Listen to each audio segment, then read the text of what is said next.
have debates with any of your friends and they're like, no, it's Kari. You guys win. You guys win. Spread it far and wide on your social media that it is in fact Kari Wahlgren. You can tell that I've had it mispronounced a few times. So, usually what I like to do in panels like this is tell you guys a little bit about myself and how I got started, and some of the things that I've done voiceover-wise, and then I kind of like to open it up to you guys for questions, unless you say, no, just keep talking, and stuff like that. So I grew up in this really tiny town in Kansas. That's where I'm from. And when I say that it's a tiny town, there was one stoplight in the main street. And when I was in high school, they added a second stoplight, and they took it down after a short amount of time because people kept getting tickets. Like, oh my gosh, there's a second stoplight. I got pulled over. It was my first time ever getting pulled over, and I cried. I was like, oh my gosh, I've broken the law. So they took the second stoplight out. And I ended up going to the University of Kansas for theater. And after that, Lawrence is right by Kansas City. And so I did a lot of commercials and professional theater and voiceover in Kansas City after I graduated. And then I moved out to LA. And first couple of years that I was in Los Angeles, I saw in the paper that they were advertising for this animation project. They were looking for voiceover people. And I have loved cartoons since I was a kid. Like, I was really obsessed with Disney princesses when I was a kid, and then when I got a little bit older, I was obsessed with Batman the Animated Series, and then I got a little older and I was obsessed with Dragon Ball Z and Eon Flux. Dragon Ball Z, this is how addicts get started, because I'd be in college and I would be like, okay, well, I'm just gonna watch, there's a marathon on, and I'm just gonna watch until this fight is over. And about 8 hours later, I'd be like, the fight's still going on. It's never gonna end, but I can't stop now. So I'd be like clutching my Dragon Ball Z pillow. So I was always obsessed with cartoons, and I always had this sense that there was somebody doing the voices behind the cartoons. And my parents say that when I was a kid, I was like, I'm gonna be the voice of the Disney cartoon when I grow up. I'm gonna do the voices behind the cartoons that I'm watching. So I always kind of had this sense that that was something that I wanted to do. So, I did commercial voiceover and stuff in Kansas City, but then when I moved out to Los Angeles, I saw this ad that, oh my gosh, they're looking for a voice for a secret animation project. So I went in and I auditioned, and they really liked my audition. They said, we want you to come back for a callback. And we're gonna send you home with a VHS tape. Because I'm 150 years old. Well, we're going to send you home with this VHS tape, and you're not going to understand what's going on because it's in Japanese, but we just want you to see if you can capture the vibe of the character and the sound of the character, and when you come back for your second audition. So I said, okay, cool. So I took it home, and I'm watching it, and there's this crazy chick that rides in on a Vespa, and she's like,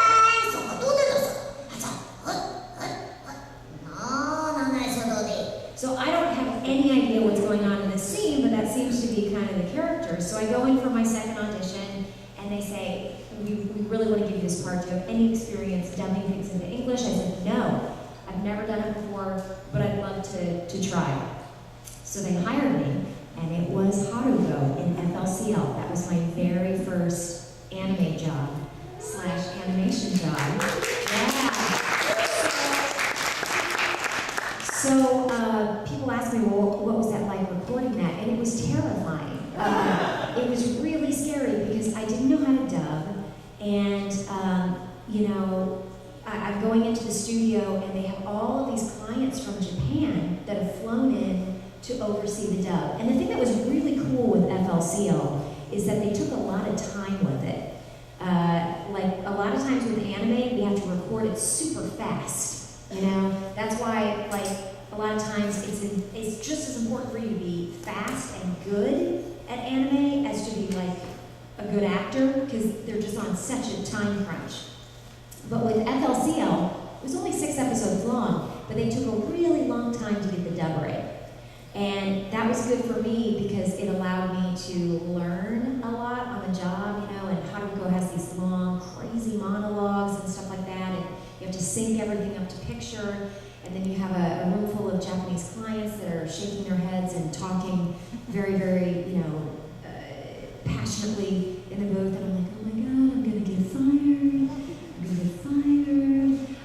But they apparently were ordering lunch, they were fine with it. But, you know, so we did that show, and it went on to become pretty popular. And so after that, some of the titles that I went on to work on, I did Fu and Samurai Champloo. I have done Anemone and Rebecca 7. I do Celti and Durarara. Saber and Phase Zero.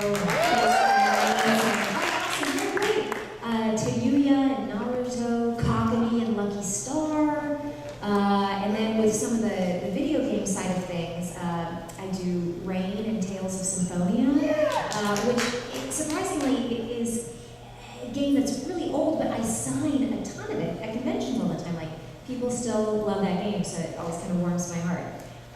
Let's see, Aranea in Final Fantasy 15. I'm Ash in Final Fantasy 12. I play Proctor Ingram in Fallout 4. I'm Starfire in Injustice 2. Let me see. Okay, so then in the more original animation world, that was another big step for me because when I started, the anime world and the US animation world were very, very separate. It's almost like you had to pick one or the other. And I've been doing this now for like 19 years. And thank you. Long I'm old enough to boot. And it's changed a lot since I started doing it. And now there's a lot more crossover. But when I started, they were two very, very separate worlds.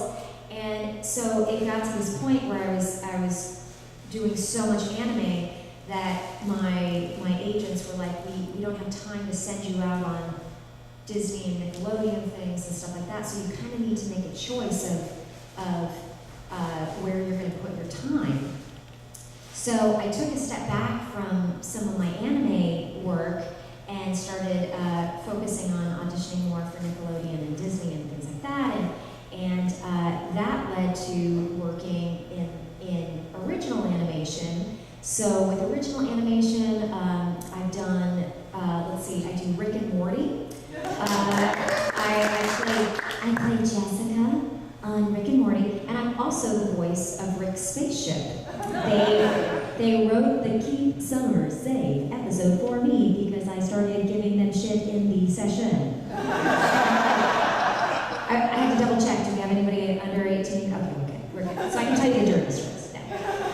So yeah, they wrote that episode for me because they're like, oh, wouldn't that be funny if the ship just got such an attitude and we did this episode around the ship. I did Tigress in the Kung Fu Panda Legends of Awesomeness TV show. I did Little Susie and Phineas and Ferb. I played Starfire in the movies, the Teen Titans movies. Let's see, I do Chandra Jimenez in Gravity Falls. I do Emma Frost in Wolverine and the X-Men. Let's see. Man, I'm almost getting to that point where like it's just a douchey list of credits. But it's crazy because I've been fortunate enough that, you know, over this last 19 years or so, I've had a chance to work on a lot of different things, and it always surprises me when I go to conventions that, you know, something that I don't mention, people will come up to get signed and say, hey, this really meant something very meaningful to me. And so I always feel this urgency to like, oh my gosh, you know, I know there's lots of things I'm probably not saying, but you guys know. And if you don't, there's this wonderful thing called Google and the internet, and they have your whole life out there.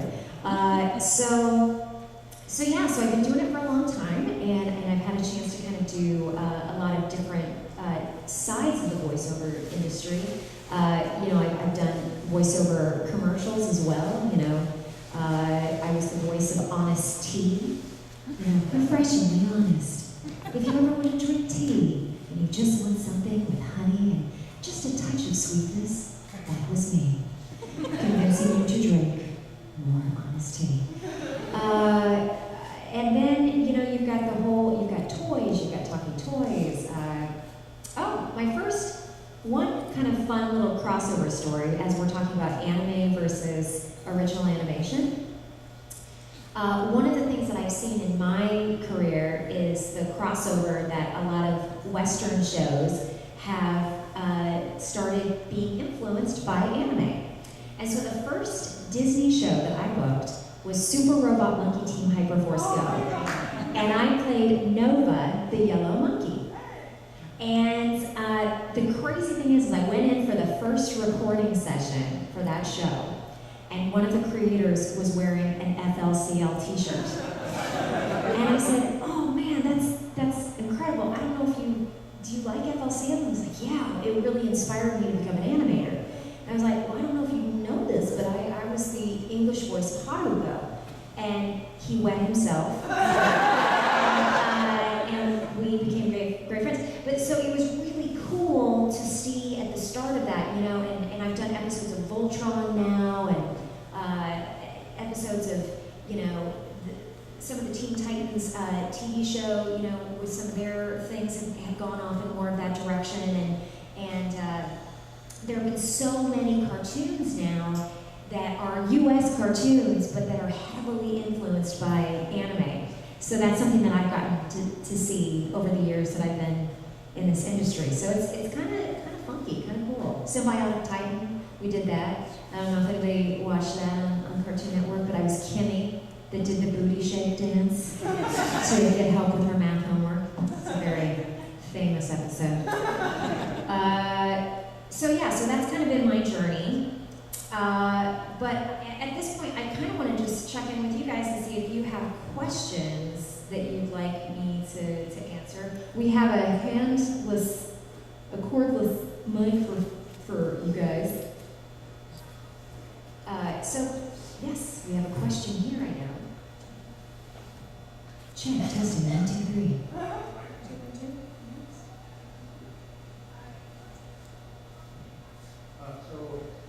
How hard was it to get back into the role of Haruko after almost 20 years? Man, that's a great question. So with Haruko, over the years, people were like, "Would you come back and do a sequel?" And I was like, "Yeah, of course I would." And then they would say, "Are you going to make a sequel? Are you going to make a sequel?" And after about 13 or 14 years, inside my head, I'm like, "Guys, they're never going to make a sequel. It's not going to happen."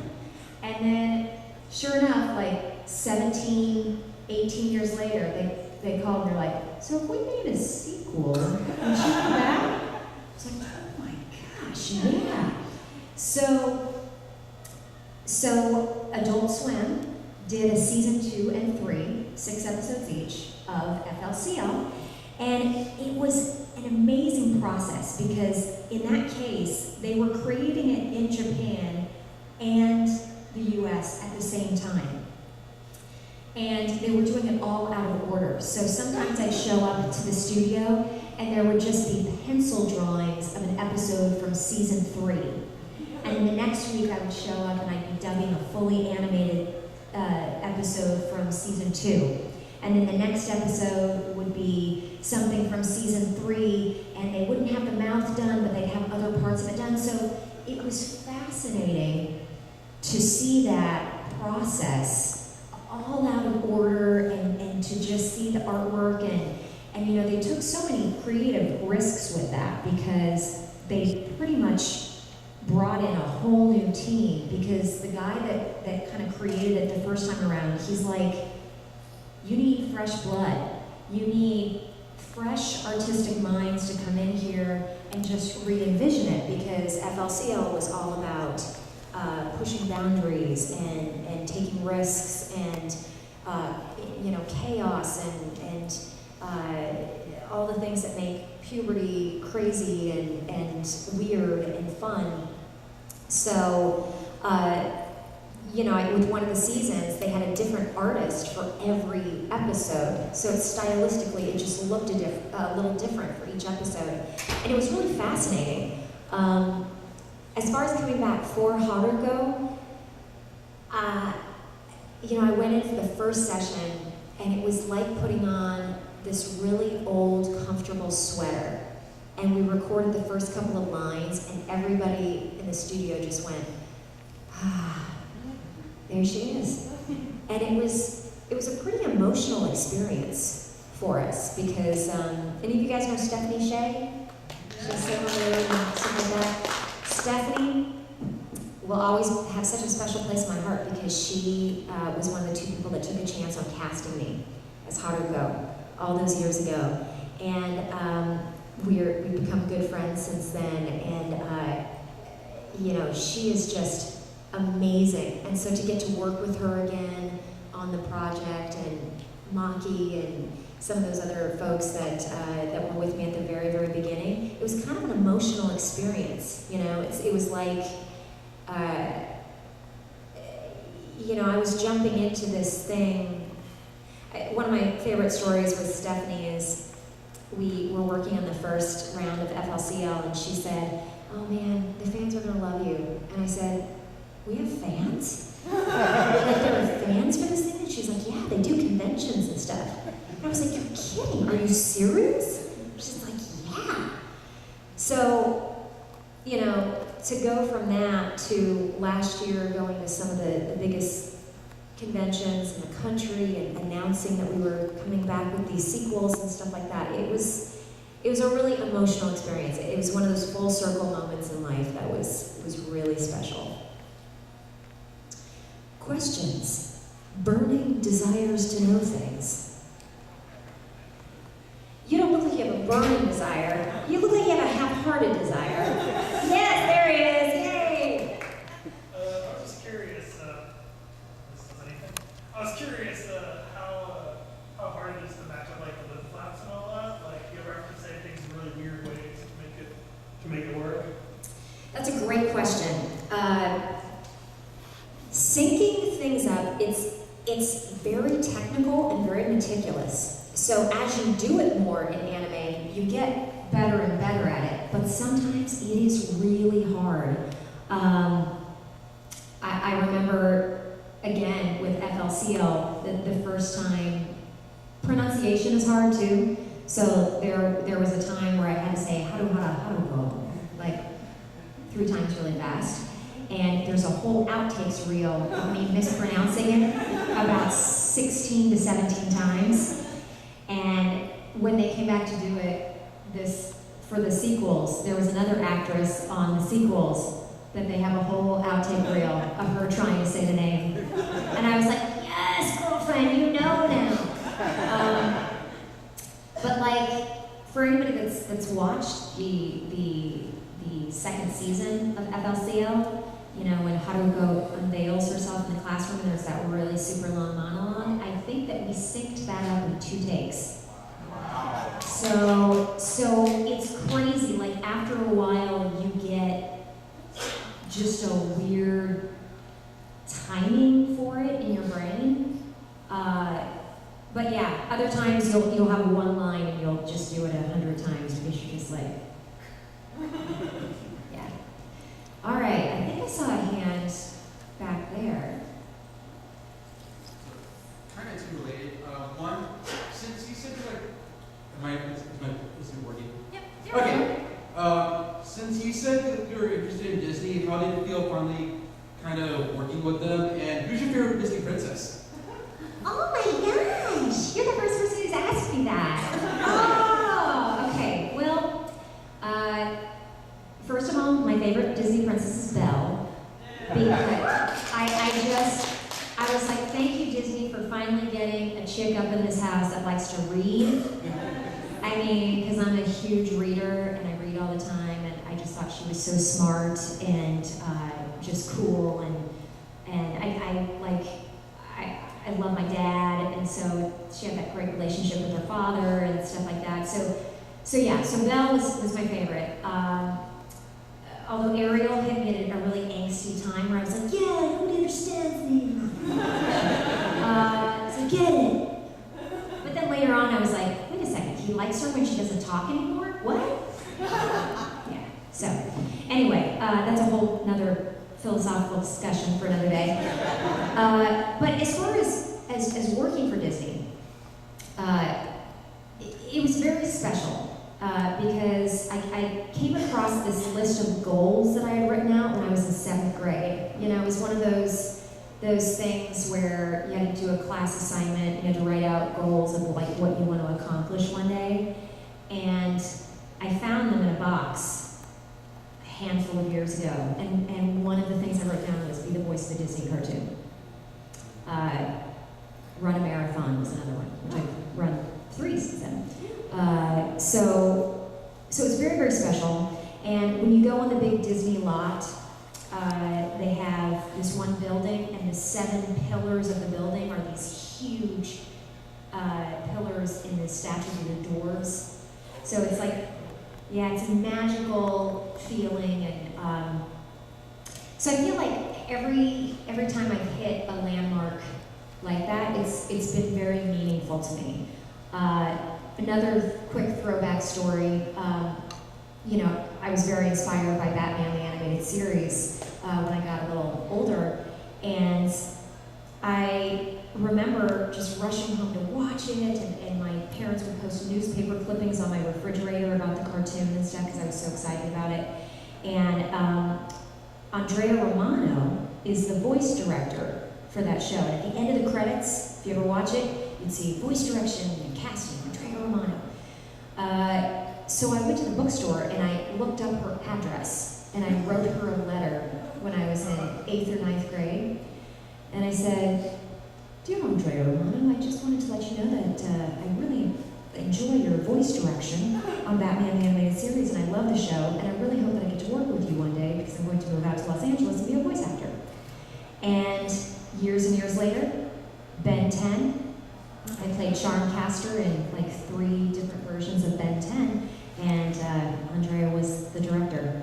And then we went on to do another series for Amazon Prime, Nico and the Sword of Light, and I played Lyra in that show. And so it's crazy. Like sometimes, if I can pass on a word of wisdom, you know, sometimes it takes a long time to make your goals happen, but man, then when it does, it's really, really rewarding. Questions? Thoughts? Yes? I was just wondering, like, what's one of your favorite scenes or episodes from FLCL?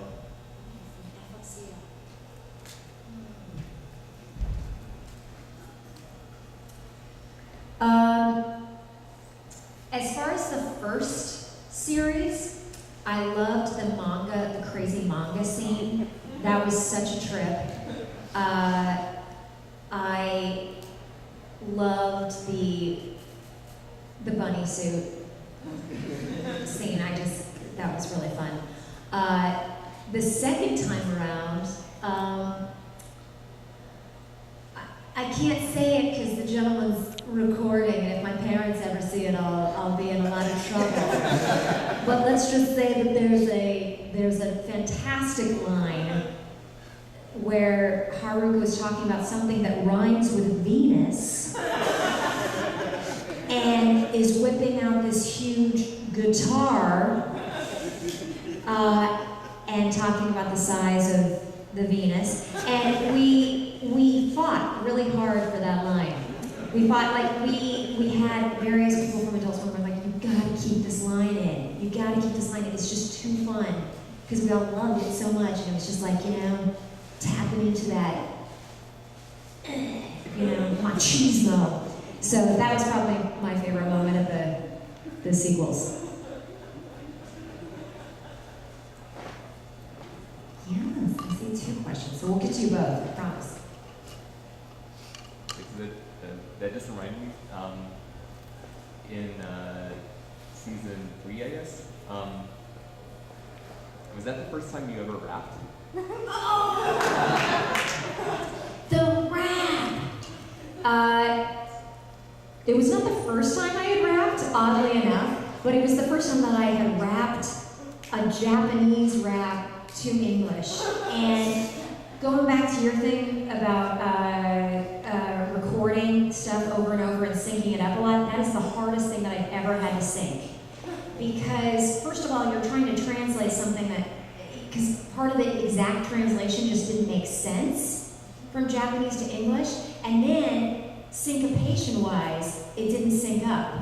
So, and I'm a singer and you know, a musician and stuff like that, and so it was really important to me to at least have a little bit of a groove and a thing. And so I did my best. Nicki Minaj meets Snoop Dogg meets Chanel West Coast to give it a little blind. And yeah, so that was a lot of fun, but we worked a lot. That was like 3,000 takes. And they're like, no, Kari, it's fine. I was like, no, but I really think that we can get like the timing better here. I think we can get the groove a little bit more. It's fine. It's fine. I feel like do you have a question? Okay.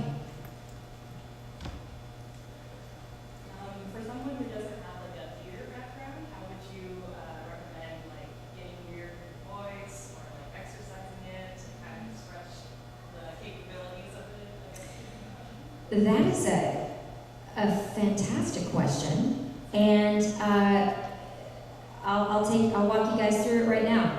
Okay, everybody start by just going. Okay, now I want you guys to go.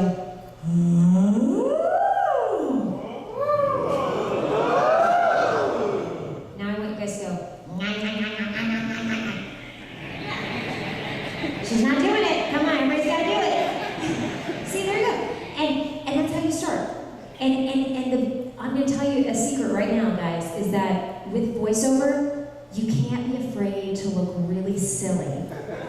And I'll tell you, especially for women, because you know, I think a lot of times for women, there's this thing of like we're kind of raised to be a little bit more polite and you know to present ourselves well and stuff like that. You gotta be ready to do. That's how I make money. Okay? You know what I mean? And every time I do something especially silly in the studio, I'm like, put it on the dating profile right there. Because if a dude can't like me anyway. But yeah, you can't be afraid to laugh at yourself in animation. And you don't have to have a theater background. There is a technical side of voiceover. You know, eventually you got to learn how to